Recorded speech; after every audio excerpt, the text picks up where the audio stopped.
multidisciplinary deployments and operations as of today. This is to ensure that there is no ill-intended disruptions on the plans of those who have to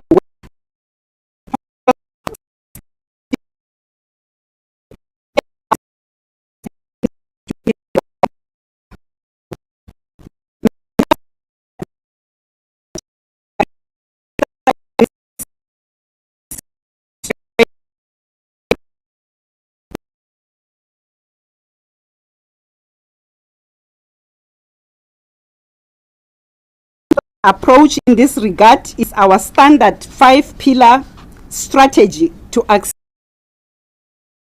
disciplinary approach to address potential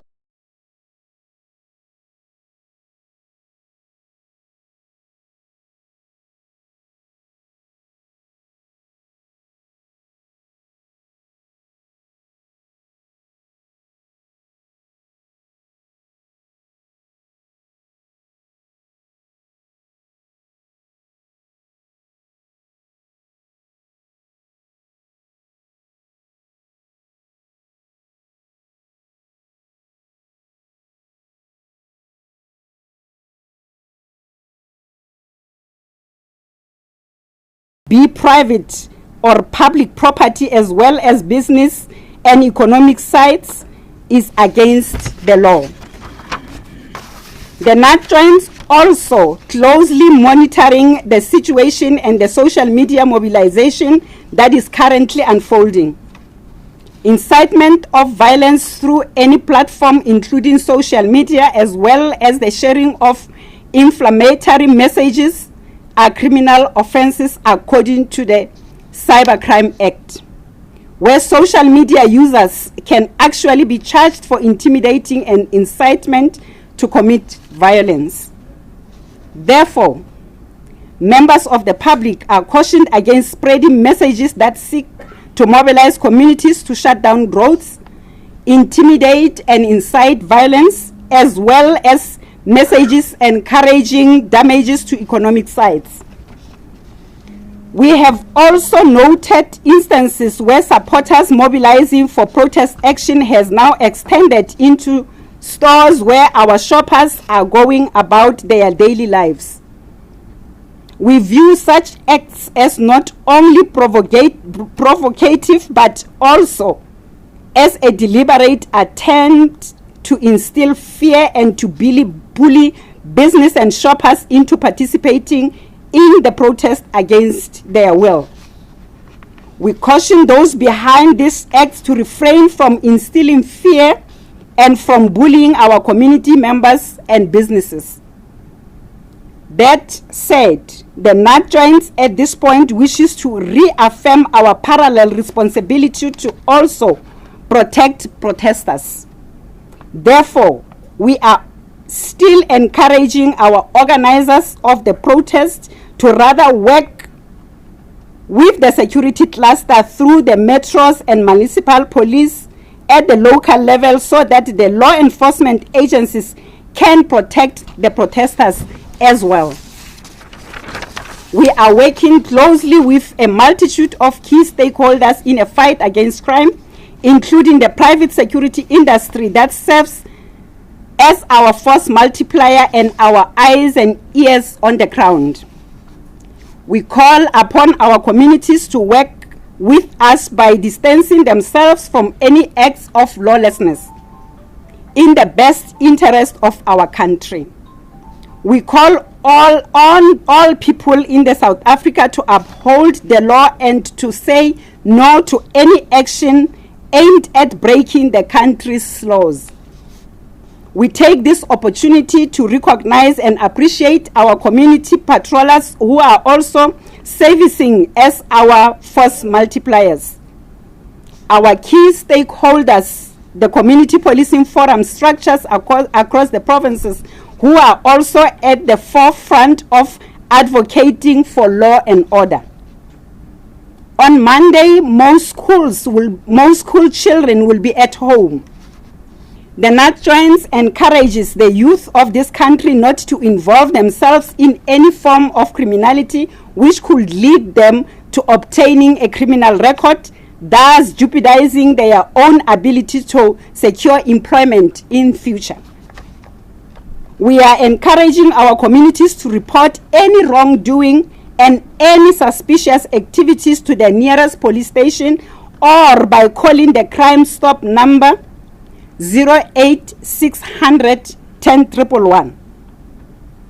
Those with access to the smartphone and or Android phones are encouraged to give tip-offs anonymously on the MySABC app. There is a dedicated team monitoring this for agent investigations. So if you see something, say something timeously to ensure that we collectively take a stand against any wrongdoing. Lastly, the NATJOINTS assures members of the public that enforcement of the law will be executed within the relevant prescripts to ensure stability in the country. This is our update to the country at large that there will be no shutdown. We know of a planned protest. To say there will be a national shutdown, it's rather misleading. Everything from business to services will be fully functional and operational and accessible. We are not going to allow lawlessness and acts of criminality. Those who are found to be at the wrong side of the law will be dealt with accordingly. The work of the NATJOINTS is cut out for us, and as such, we are already on the ground and we are ready to respond to the call of duty. Members of the media, it all system goes. I thank you.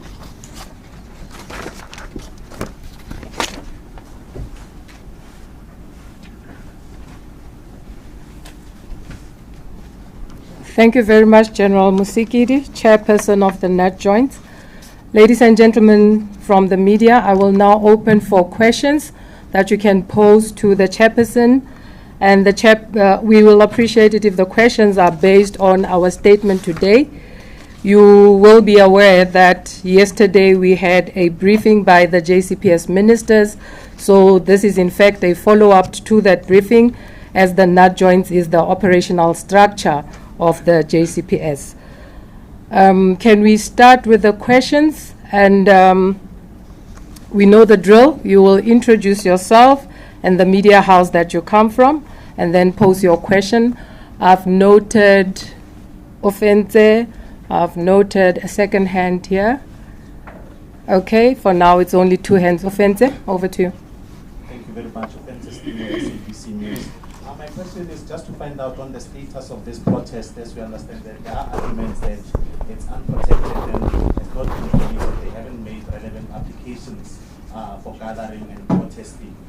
What is your stance regarding this particular shutdown that's going to happen, since there are people in court who are saying not proper processes have not been followed in terms of applying for public gathering? Thank you very much. There was a second hand. Good evening. I'm Alpha Moshwana here from Eyewitness News.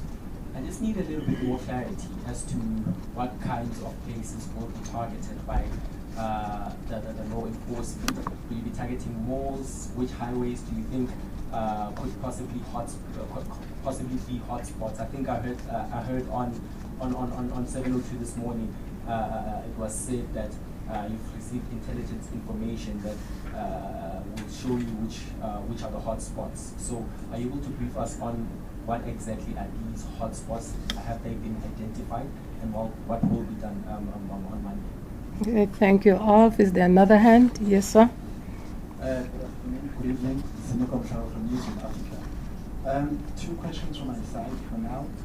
The first question is about the ability or the capacity of the Community Policing Forum, which forum members who have been brought on board to assist in this, but also there are some organizations and some individuals who might not be participating in the protest and would eventually find themselves interacting or engaging with members of society who are participating.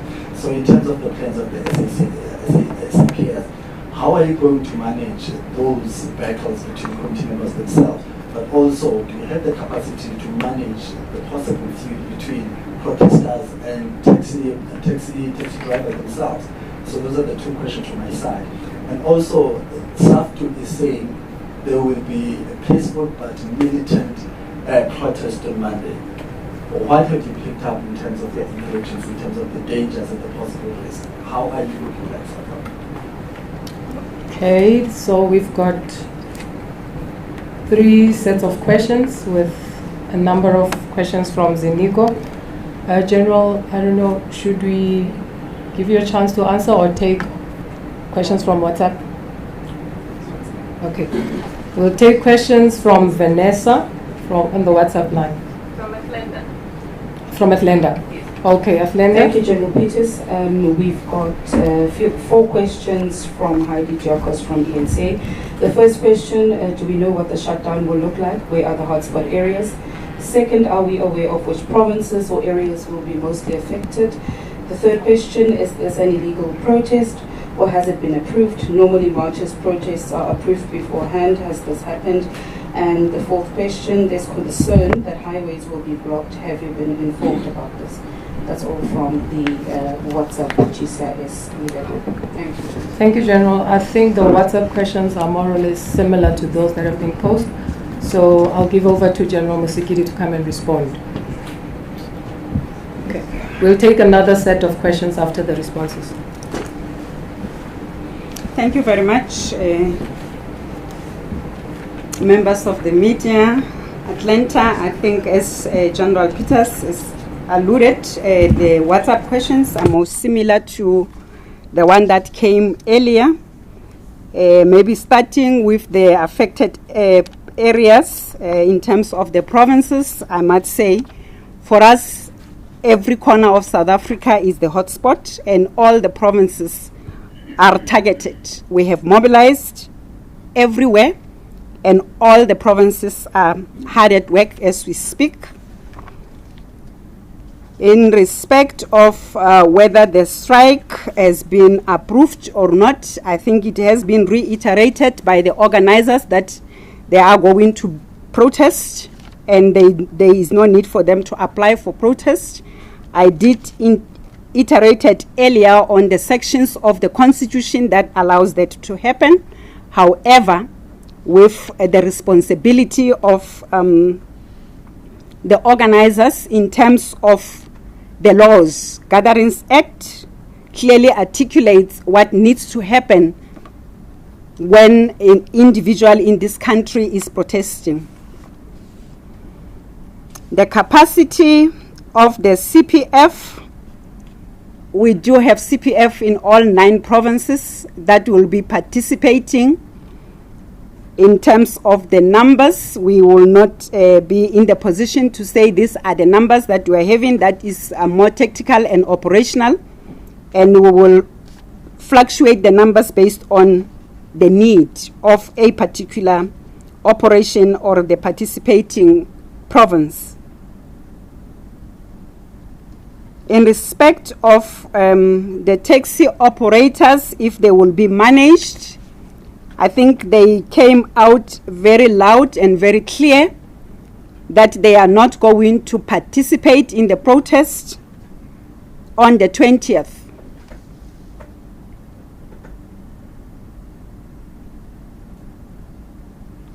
The intelligence is an ongoing business.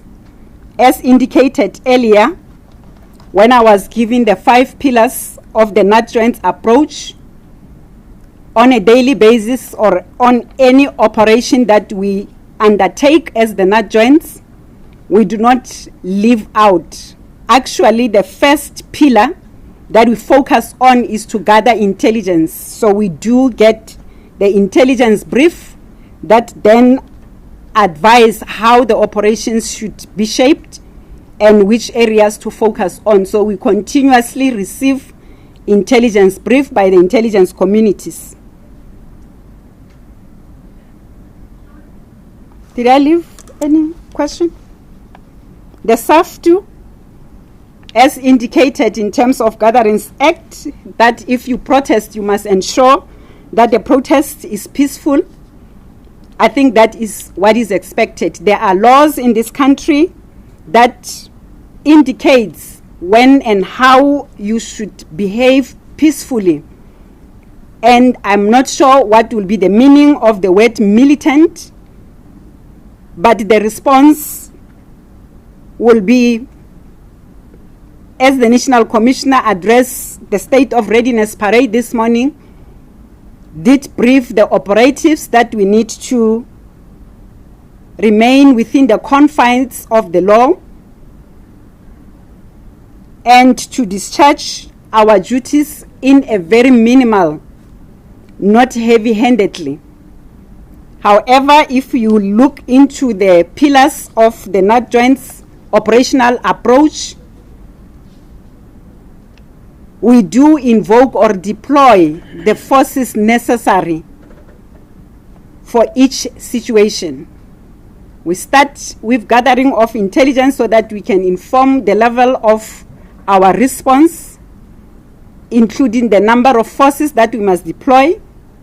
We then proactively prevent and protect, as I've indicated earlier, that we even protect the protesters. That is why it is important to apply so that you get a necessary protection. However, because the laws of this country says there is no need, however, then we'll protect even the protesters. Then we move into the third leg or the third phase of our deployment, which is the combating, where we deploy the next level of combat that will include public order policing, and that the situation will dictate, will then detect by investigating, and continuously we will come back to the media in different platforms and communicate and give our society an update. This morning at 10 o'clock we had the KZN team was briefing the KZN communities on their state of readiness.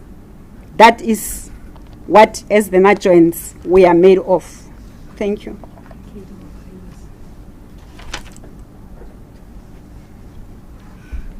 All the routes for us, it's a priority.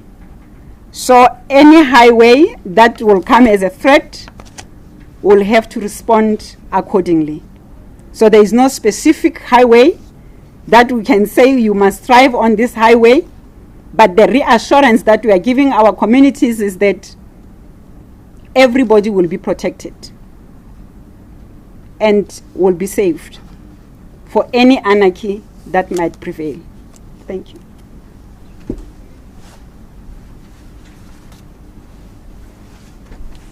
Thank you, General. We'll go for round 2 of questions. Are there any questions from the floor? Zinigo? Any other hands? Brigadier Mate, I've noted you. Ofenze?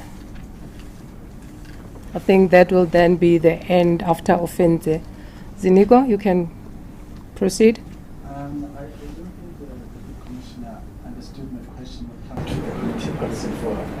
I was asking in the sense of them having the capacity to deal with altercations with community members. Should there be any, should they face any protest? Should they manhandle themselves and the people are watching over? So do they have that capacity? My new question is, from the social media intelligence monitoring system, have you picked up any possible people? Have you arrested anyone? Have you seen anything that is what being prosecuted? And also, we saw in the last unrest in this country that there were many people who were arrested by SABC and other members of the NATJOINTS. Does the criminal justice system have the capacity now to accommodate those people who might be arrested on the actual day, and from keeping them in the cells and taking to the entire justice in terms of prosecution? So those are the two things that are currently on the social media.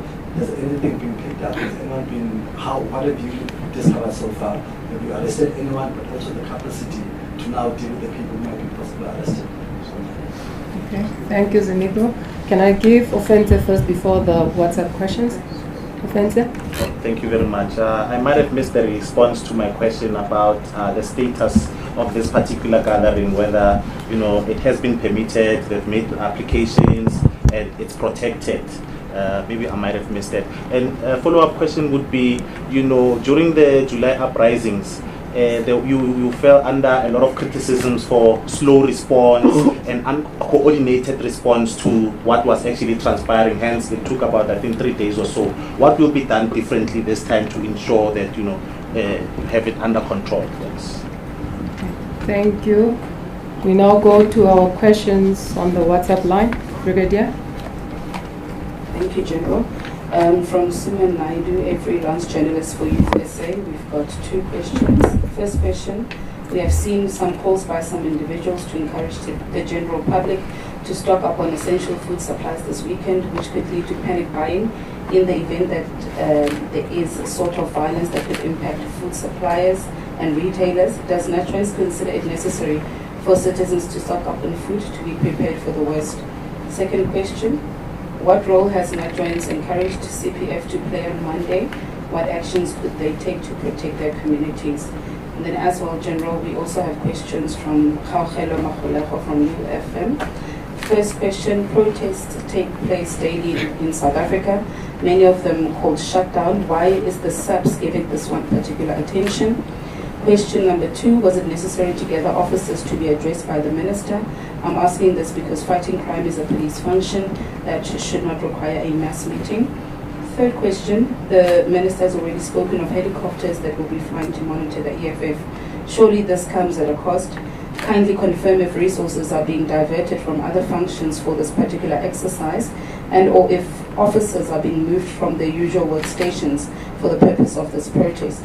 The last question, does it not concern you as the police that you are moving into a political space when there's so much crime being committed in many parts of the country? That's all from us. Thank you, General. Okay. One last chance. No further questions. General, if you are ready, you can come and respond. Thanks.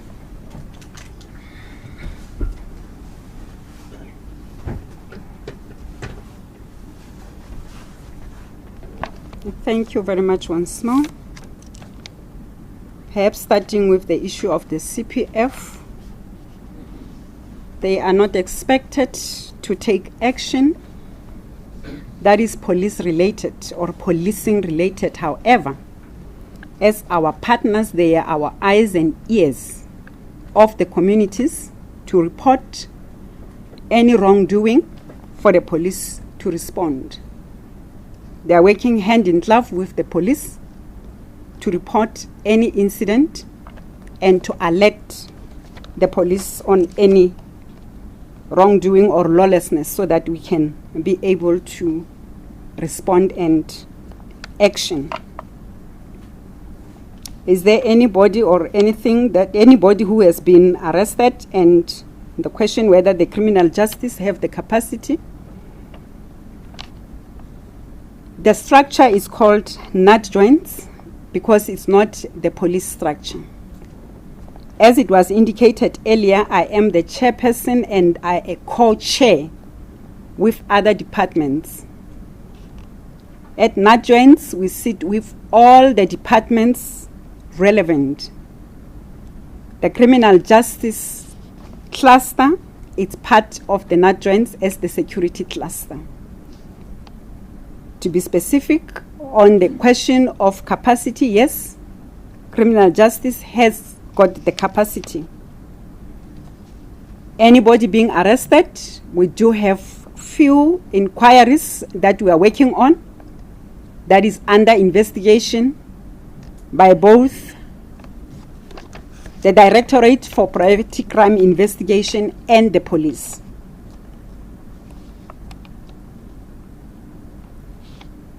The status in respect of whether the strike is protected, according to the law, as I've outlined earlier, there is no need for protest or protesters to apply to protest. It is the constitutional right according to the law. I went further to indicate that the legal instruments as well expect from the protesters to do so within the ambit of the law and to ensure that the protest is peaceful.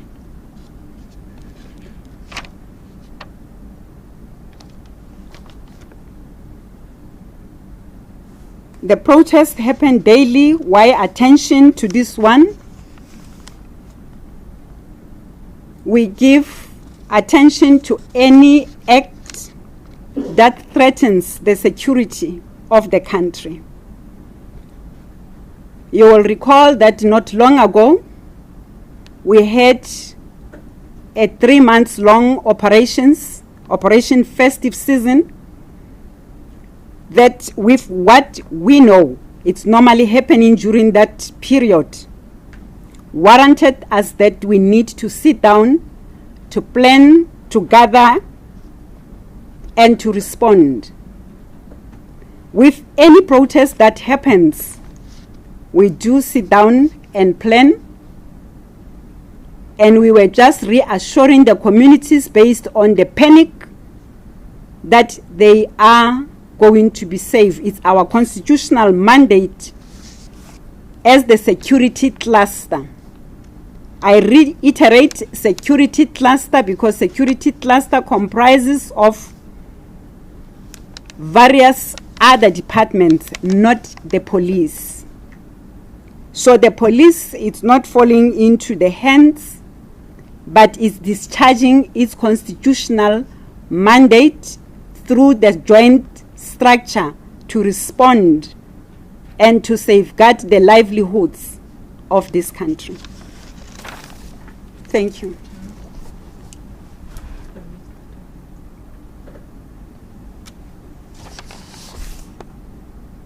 What will be different this time is that more focus and more planning and intensive planning. Not that we did not plan in 2021, but we have planned better because every situation, every incident, it's an education on how to move forward to the next one. So we have learned our lessons in 2021. We have ticked the box and we have planned accordingly to respond to those elements of surprise that might arise. Thank you, Matapelo.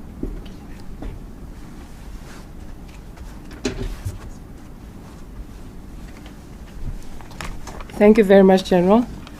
Ladies and gentlemen, let me take this opportunity to thank you for honoring our invitation and for always supporting us when we call these media briefings, as we have a joint need to keep our communities updated and informed.